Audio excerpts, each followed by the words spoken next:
So let me ask you something. Is Lentor oversupply? Or are buyers looking at this completely the wrong way? Because everybody keeps saying the same thing. There are already too many projects in Lentor. And personally, they might be right. But here's also the strange thing. If Lentor is really becoming a bad place to invest, so why do developers keep paying more money for Lentor land? Somebody is wrong. Either the buyers are wrong or developers are wrong. And today, we are going to find out who's more likely to be right. Because if you are considering Lentor Gardens, don't make a decision until you understand this one thing. The biggest risk with Lentor Gardens may actually be its biggest opportunity. Before we talk about MRT stations, facilities, or even the floor plans, let's talk about something else. The biggest concern today buyers are facing is actually not high interest rates, it's not about property prices, it's not even supply, it is uncertainty. So every week, I meet buyers who tell me, I will wait and see. So I always ask them back, what are you waiting for? For prices? For interest rates? For the next launch? Or you're waiting for more information? Because the funny thing is, the longer many people wait, the harder the decision becomes. So more launches appear, more information appears, more opinions appear, and eventually they become stuck. Not because they don't understand property, but because they are trying to eliminate uncertainty. And here's the problem. Property decisions rarely come with certainty. So while everybody is talking about Lentor Gardens, I think the bigger discussion is actually about decision making. And that's why this launch fascinates me. Let's start with something most don't spend enough time discussing: land cost. Because profit often starts the day you buy. Now, not every Lentor site was acquired at the same time. Some developers paid significantly more for the land.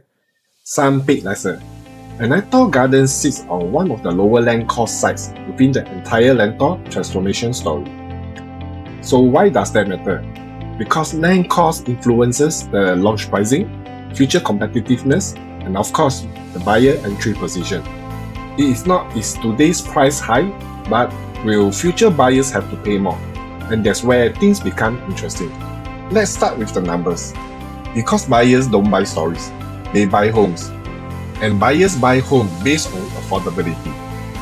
Now let's be fair, assuming these are the starting prices which I'm speculating, developers always market the most attractive number. So the real question is, what's the cheapest unit? The real question you should be asking is, what are buyers paying for the units they actually want? One thing I genuinely like about Lentor Gardens is where it sits within the precinct. You are near to Lentor MRT, you are also close enough to enjoy Lentor Modern more. Yet you are slightly removed from the busiest part of the neighborhood. And because for many families, there's actually a positive. So you get convenience without necessarily getting all the ability. Now here's also something I think buyers often overlook. So most people will ask, what's the PSF? But most families don't buy PSF, they buy quantum. They are asking, can I comfortably afford this? Can I hold it through the market cycles? Can I also continue to enjoy my lifestyle? Because a property can have a fantastic PSF, but if the quantum stretches you financially, it may still be the wrong property. Let's also look at the floor plans for a moment. Because one thing I always tell buyers is this: don't fall in love with the showroom, fall in love with the floor plan.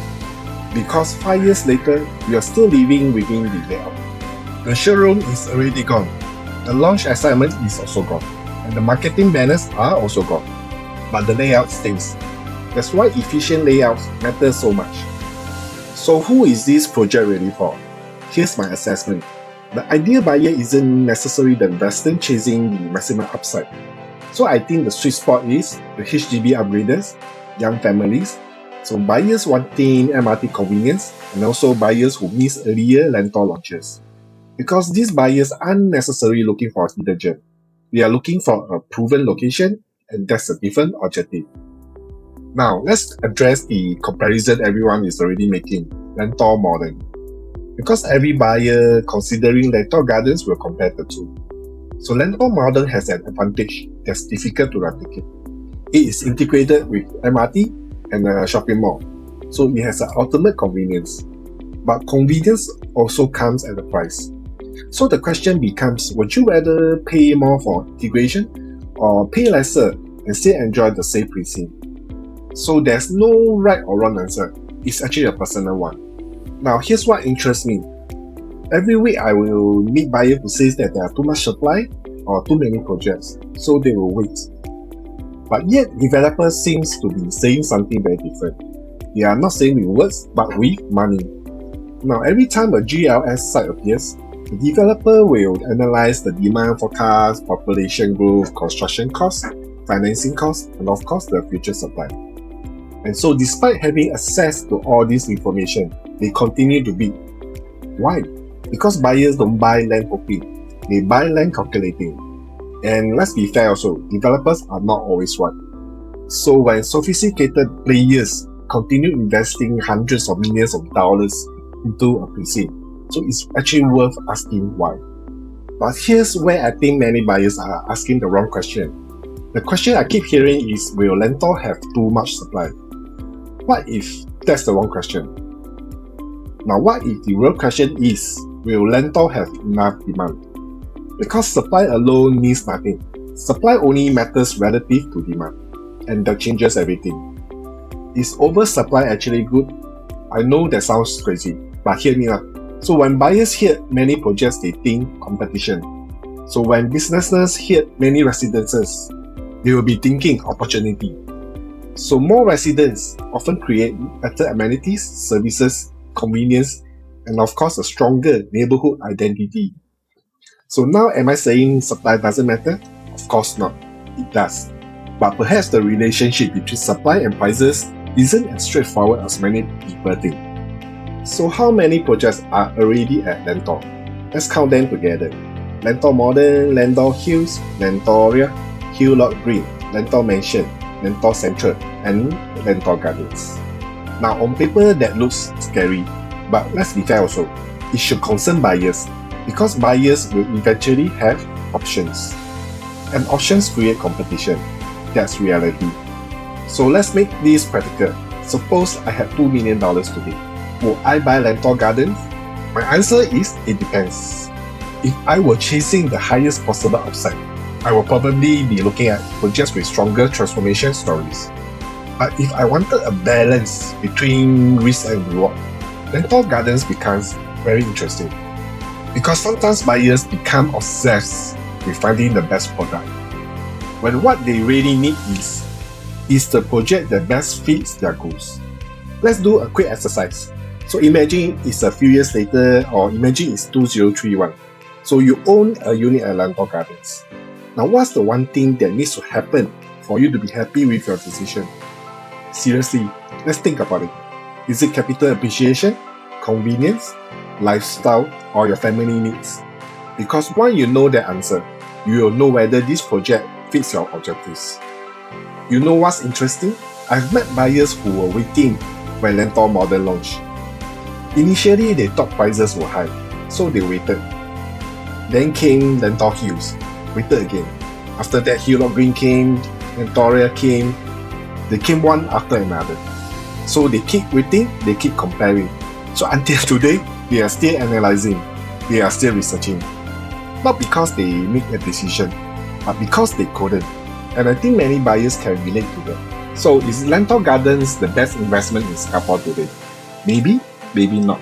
Nobody knows. But here's something I've learned after years in this industry. Most people think successful property investing is about finding the perfect project, the perfect timing, the perfect interest rate, and the perfect market.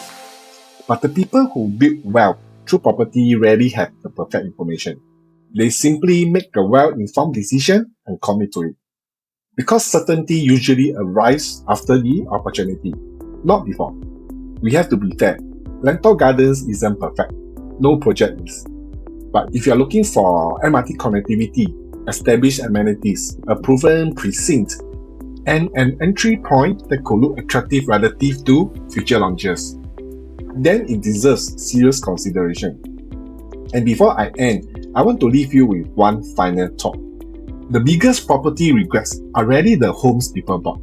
Most of the times, it's the opportunities they almost bought.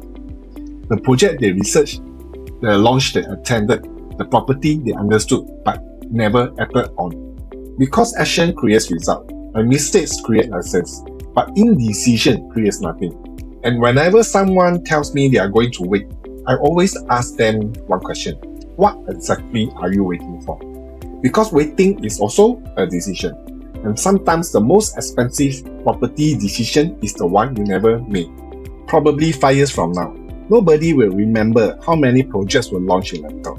Nobody will remember the headlines, and nobody will remember the debates. Buyers only remember two things: the price they entered at and whether they acted or waited. Because the biggest property regrets aren't usually the homes people bought. They are the opportunities they understood but never acted on. Make sure it's the right one. I'm Adrian Tay. Thank you for watching, and I'll see you in the next video. If you're trying to make sense of Singapore's property market without all the noise, consider subscribing. See ya!